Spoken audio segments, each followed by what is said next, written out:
लगभग 1 महीने तक आपका एग्ज़ाम चलेगा। इस एग्ज़ाम में हम बात करेंगे कि लास्ट के जो हमारे बचे हुए 10 दिन हैं, उसमें हम कैसे अपने आप को अच्छी तरीके से मैनेज करें और अपने सफलता को सुनिश्चित करें। इस वीडियो में आपको मैं 7 टिप्स बताऊंगा, जिन टिप्स को आप अप्लाई करके अभी अगर आपका स्कोर जहां भी है, उसमें कम से कम 5 से 7 नंबर आपके बढ़ सकते हैं। श्योर, डैम श्योर, अगर आपने इस रणनीति के तहत अगले 10 दिन अपने बिताए। अब पहली टिप्स मेरी जो होगी और 7वीं टिप्स होगी, उन 7 टिप्स पे आप अभी नोट डाउन करके रख लेना। जब आप एग्ज़ाम दे आओगे और जो मेरे द्वारा टिप्स दी जाएगी, उनका कितना बेनिफिट आपको मिलेगा, ये आप एग्ज़ाम देने के बाद फील करोगे। टिप्स नंबर 1, सबसे पहले जिन्हें ये रहता है फियर कि मेरा सिलेबस कंप्लीट नहीं हुआ है, सभी सिलेबस अभी तक मेरा रह गया है या मेरा अभी टॉपिक छूट गई है, उस दिमाग में उस इनिशिया को अभी साइलेंट कर लीजिए।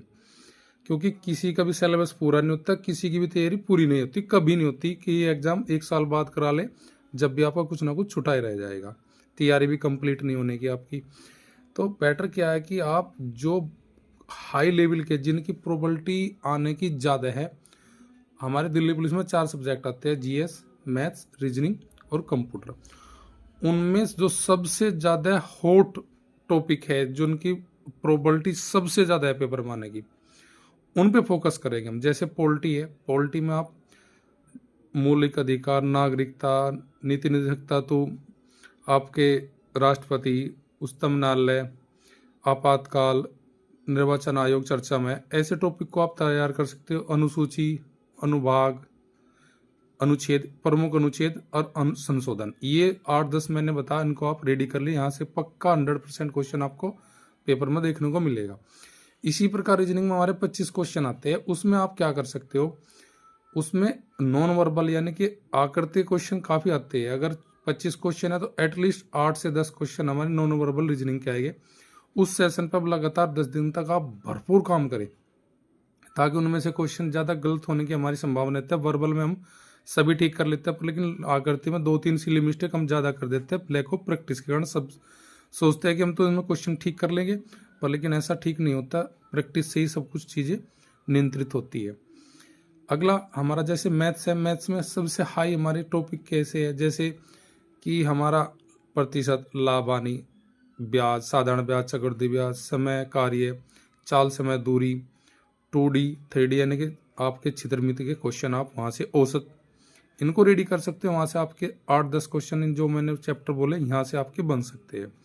कंप्यूटर में आपके 5-7 टॉपिक है। कंप्यूटर के 2007 हमारा 20 में थे हमारे क्वेश्चन। कंप्यूटर के हमारे पास क्वेश्चन थे 2023 के। जितने 2 एग्जाम हमारे 20 और 23 के, उनको सारे क्वेश्चन लगा लीजिए। 10 में से 7 क्वेश्चन कंप्लीटली आप श्योर, डैम श्योर मैं कह सकता हूँ, अगर आपने 2020 का पूरे पेपर जितने हैं और 23 वाले वहाँ से लगाए, तो कंप्यूटर आपका 10 में से 7 नंबर फिक्स है। 2-3 क्वेश्चन आपके साथ छूट सकते हैं कंप्यूटर में, बस इतना ही। कंप्यूटर सबसे ईजी है थोड़ा, अगर आपको कंप्यूटर में बेसिक थोड़ी नॉलेज है तो वहाँ पे आप क्वेश्चन बना लोगे। अब इसी प्रकार जैसे जीएस में हम बात करें, सबसे जो मेन जो डिसाइडर है दिल्ली पुलिस में, वो आपका जीएस है। जीएस के हमारे पास polity, geography, history, science, current affair, economic और आपके स्टैटिक जीके, इनमें से आपका 6-7 हमारे सब्जेक्ट आते हैं। उनमें हमें क्या करना, जीएस में सबसे अब फिलहाल ज़्यादा कुछ चीज़ पढ़ने की, नहीं पढ़ने की कोई ज़रूरत नहीं है। मैन जैसे ज्योग्राफी में आप क्या पढ़ सकते हो, मैप के कर सकते हो, जैसे रिवर्स कर सकते हो, माउंटेन्स कर सकते हो, डेजर्ट कर सकते हो, जलधाराएं कर सकते हो, आप आपके अक्षांश पे कर सकते हो। कर्क रेखा, मकर रेखा किस देश में को निकलती है, ये क्वेश्चन हमारे बार बार पूछा जाता है, ठीक है ना। कौन सा पठार कहाँ पे है, किस देश की राजधानी कहाँ है, ये क्वेश्चन बार बार पेपर में आते हैं हमारे। इसी प्रकार आप देख सकते हो जाके मॉडर्न हिस्ट्री में, आप ज़्यादा वेटेज मिलेगा आपको। मॉडर्न हिस्ट्री में पढ़िए आप, यहाँ पे आपका मॉडर्न हिस्ट्री से ज़्यादा क्वेश्चन बनते हैं।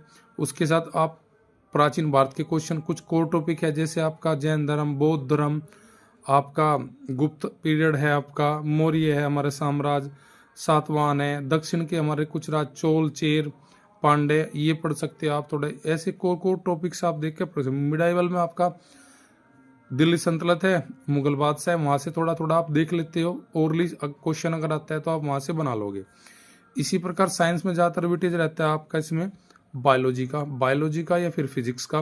केमिस्ट्री के भी क्वेश्चन आते हैं हमें, और इतना जितना वेटेज बायोलॉजी का रहता है इतना हमारा केमिस्ट्री का नहीं रहता।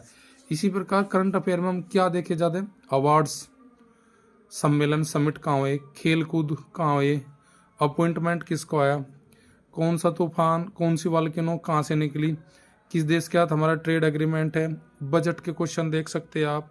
तो करंट में भी कुछ फिक्स देखना आपको सारा करंट। अब सब चीज़ों को पकड़ने की कोशिश नहीं करना, बस जो मेन हॉट टॉपिक है जहाँ से क्वेश्चन बनता है और क्वेश्चन आएगा पेपर में, बस आपको वहाँ पे जाके फोकस करना है, बाकी और कुछ नहीं करना।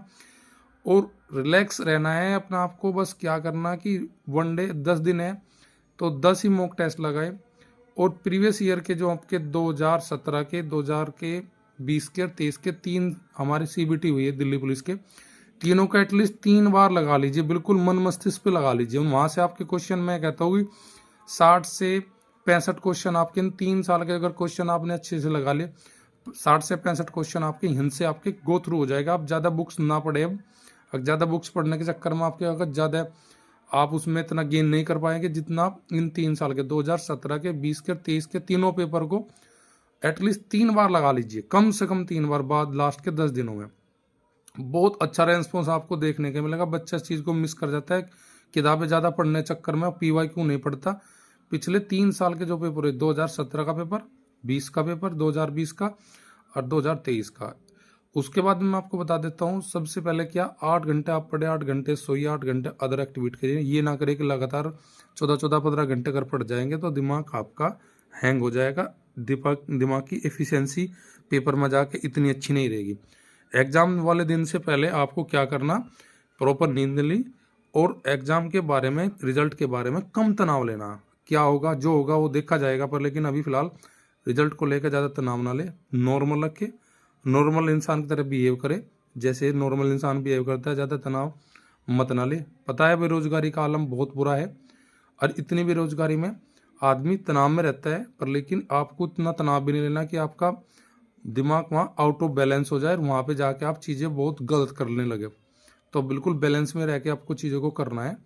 बाकी इस वीडियो में मेरा बनाने का बस पर्पज़ यही था, और सभी को मेरा ये जो लास्ट के 10 दिन की 7 टिप्स है, इनको फॉलो करें और पक्का आपके 5 से 7 क्वेश्चन बिल्कुल आपके इंक्रीज हो गए। जहाँ भी आपके मॉक टेस्ट में आप इतने क्वेश्चन लगाते हो, उनमें 5 से 7 क्वेश्चन इस विधि को अगर आप अपनाओगे तो कंफर्म आपके बढ़ जाएंगे।